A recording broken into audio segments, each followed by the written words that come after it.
को अगर हम 5 मिनट के टाइम फ्रेम पे देखते हैं तो ये शेयर कंटिन्यूसली हाई राय लगा रहा था और इस ट्रेंड लाइन को फॉलो कर रहा था। तो इसने अपनी ट्रेंड लाइन का ब्रेकआउट दे दिया और अपने इसने इसका प्रीवियस जो लो था वो भी ब्रेक कर दिया। तो कल अगर अब ये यहीं के ही ओपन होता है और ये यहाँ तक आता है और फिर एक रेड कैंडल बनाता है और उसका लो ब्रेक करता है तो हम इसे शॉर्ट कर सकते हैं। ज्यूम करो कि यहाँ पे आके एक रेड कैंडल बनाता है कल, फिर एक नेक्स्ट रेड कैंडल से इसका लो ब्रेक कर देता है। जैसे ही इस रेड कैंडल का लो ब्रेक करेगा तब हम इसे शॉर्ट कर देंगे और प्रीवियस रेड कैंडल के पीछे हमारा स्टॉप लॉस रहेगा और मिनिमम हम 1% का टारगेट रखेंगे।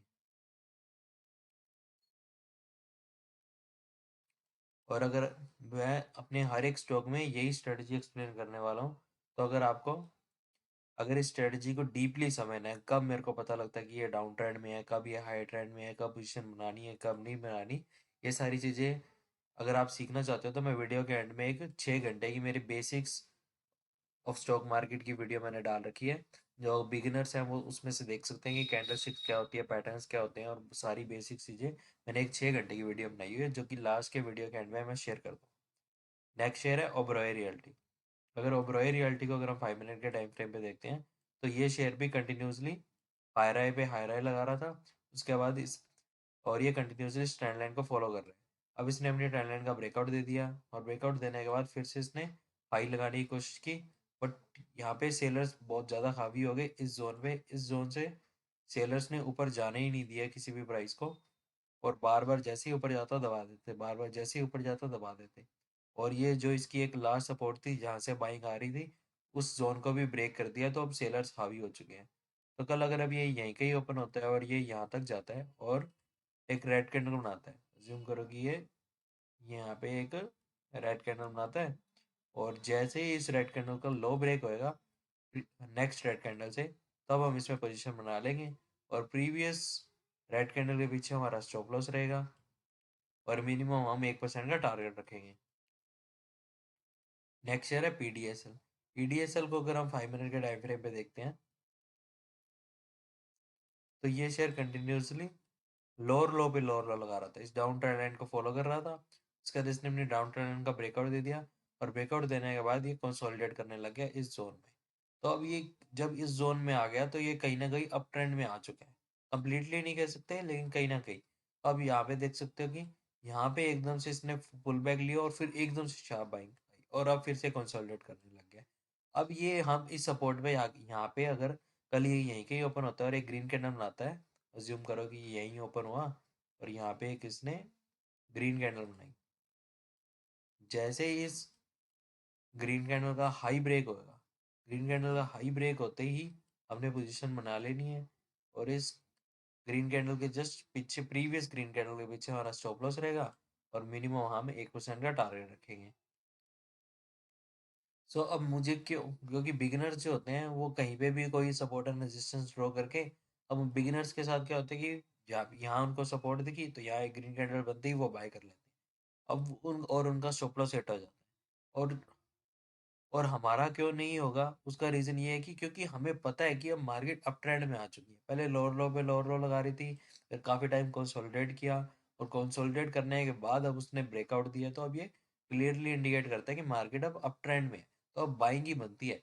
तो कल अगर ये यहाँ आके अज्यूम करो कि यहाँ पे आके एक रेड कैंडल बन जाती है, तो यहाँ आके रेड कैंडल बन जाती है तो सेलिंग मोड में मत आ जाना, सेल नहीं करना क्योंकि मार्केट अभी बाइंग ट्रेंड में है। तो यहाँ पे अब सिर्फ बाइंग की पोजीशन ही बनेगी, सेलिंग के बारे में बिल्कुल भी मत सोचना इसके यहाँ पे आगे। अज्यूम करो कि अब कल अगर किसी ने अब यहाँ पे इस रेड कैंडल पे अपनी पोजीशन बनाई होती, यहाँ पे वो पोजीशन बनाता और इस रेड कैंडल के ऊपर स्टॉप लॉस रखता तो उसका तो स्टॉप लॉस हिट हो जाता और फिर मार्केट नीचे आई थी, फिर उसको समझ ही नहीं आता ये क्या हो रहा है। जब भी मैं पोजीशन बनाता हूँ तो स्टॉप लॉस लेके नीचे आ गई है, कभी कुछ हो जाता है, क्या हो जाता है। तो ये बाइंग जोन में है इस टाइम पे मार्केट में, तो यहाँ पे सेलिंग की पोजीशन बिल्कुल भी नहीं बनानी है। नेक्स्ट शेयर है सोलर इंडस्ट्रीज। सोलर इंडस्ट्रीज को अगर हम 5 मिनट के टाइम फ्रेम पे देखते हैं तो ये शेयर भी कंटिन्यूसली हाई राय लगा रहा है और अभी इसके हाई राइज वीक हो चुके हैं। आप देख सकते हो कि यहाँ पे आगे कंटिन्यूसली ये यही पोज ले रहे हैं, इसके ऊपर नहीं जा रहा। अब ये यहाँ पे बहुत सारे सेलर्स एक्टिव हैं, अगर कल ये ऊपर चला भी जाता है तो फिर काफी अच्छा मूव आ सकता है क्योंकि सबका स्टॉप लॉस इस रेजिस्टेंस के ऊपर पड़ा हुआ है। तो हम वेट करेंगे, एकदम से सेलिंग मोड में नहीं आ जाएंगे।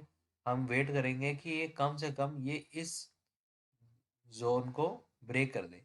जब तक ये इस जोन को नहीं ब्रेक करेगी तब तक हम इसमें बाइंग की पोजीशन नहीं बनाएंगे और सेलिंग की पोजीशन नहीं बनाएंगे। तो कल जैसे ये जोन को ब्रेक करती है, ये जो सपोर्ट है, इसको ब्रेक करने के बाद फिर एक पुल बैक लेगी। और जब यहाँ पे पुल बैक लेने के बाद यहाँ पे आके एक रेड कैंडल और लो लगाएगी, एक उस रेड कैंडल का लो ब्रेक करेगी, तब हम इसे शॉर्ट कर देंगे। और आपको पता ही है प्रीवियस रेड कैंडल के ऊपर हमारा स्टॉप लॉस रहेगा और मिनिमम हम 1% का टारगेट रखेंगे। नेक्स्ट शेयर है ग्रीन लैम्प। ग्रीन लैम्प को अगर हम 5 मिनट का टाइम फ्रेम पे देखते हैं तो ये शेयर अब कंटिन्यूसली लोअर लो पे लोअर लो लगा रहा था। पहले पीछे देखेंगे तो ये थोड़ा एक एडवांस लेवल में, अब अगर आप पहली बार देख रहे हो तो अब ये थोड़ा एडवांस हो जाएगा लेवल आपके लिए। तो मैं एक्सप्लेन करता हूँ कि कैसे चल रहा है। तो पहले ये पीछे से लोअर लो पे लोअर लो लगा रहा था। अब फिर इसने अपनी ट्रेंड का ब्रेकआउट दिया। ओ सॉरी, पहले ये हायर हाई पे हायर हाई लगा रहा था, फिर इसने अपनी ट्रेंड लाइन का ब्रेकआउट दिया और फिर इसने लोअर लो पे लोअर लो लगाने शुरू कर दिए। और अब इसने अपनी डाउन ट्रेंड लाइन का ब्रेकआउट दे दिया। पहले जब अप ट्रेंड लाइन का ब्रेकआउट दिया तो ये डाउन ट्रेंड में आ गया। आप देख सकते हो कि कैसे सेलिंग आ रही है। उसके बाद आपको सिर्फ एक ट्रेंड लाइन ड्रॉ करनी थी और जहाँ पे एक रेड कैंडल बनती उसका लो ब्रेक होता आप शॉर्ट कर देते, जहाँ पे रेड कैंडल बनती उसका लो ब्रेक हो आप शॉर्ट कर देते। तो आप देख सकते हो तो कितना सिंपल है। बस आपको ट्रेंड पता होना चाहिए मार्केट का है किस साइड में। अब मार्केट है, मार्केट ने डाउन ट्रेंड को ब्रेकआउट दे दिया तो अब अप ट्रेंड में आ चुकी है। तो कल अगर अब ये यहीं की ओपन होती है, यहीं की ओपन होने के बाद ये कहीं से भी मान लो ज्यूम करो यहाँ से, क्योंकि ये इसकी पहली सपोर्ट बनेगी। यहाँ से भी अगर ये अगर यहाँ तक आती है खुलते ही सुबह और यहाँ आके एक रेड कैंडल बनाती है, ज्यूम करो कि यहाँ एक सॉरी ग्रीन कैंडल बनाती है। और उस ग्रीन कैंडल का जैसे ही हाई ब्रेक होएगा, हाई ब्रेक होते ही हमने बाइंग की पोजीशन बना लेंगे और इस ग्रीन कैंडल के पीछे हमारा स्टॉप लॉस रहेगा और मिनिमम हम 1% का टारगेट रखेंगे। नेक्स्ट शेयर है JSW एनर्जी। अगर हम इसे 5 मिनट के टाइम फ्रेम पे देखते हैं तो ये शेयर भी कंटिन्यूसली लोअर लो पे लोअर लो लगा रहा था और अब इसने अपनी ट्रेंड लाइन का ब्रेकआउट दे दिया और ब्रेकआउट देने के बाद अब इसमें अब ये बाइंग जोन में शिफ्ट हो चुका है और ये कुछ इस जोन से कंटिन्यूसली सपोर्ट ले रहा है। तो अगर आप नोटिस करोगे तो यहाँ पे आके बार बार ये रुक रहा है। तो कल अगर अब ये यहीं के ही ओपन होता है और यहाँ पे कहीं पे एक ग्रीन कैंडल बनाता है और उसका हाई ब्रेक करता है, तो हाई ब्रेक करते ही हम इसमें बाइंग की पोजीशन बना लेंगे इस सपोर्ट पे। और इस प्रीवियस ग्रीन कैंडल के पीछे हमारा स्टॉप लॉस रहेगा और मिनिमम हम 1% का टारगेट रखेंगे। So thank you guys for watching. मिलते हैं नेक्स्ट ट्रेड में और नेक्स्ट पीएनएल वीडियो के साथ।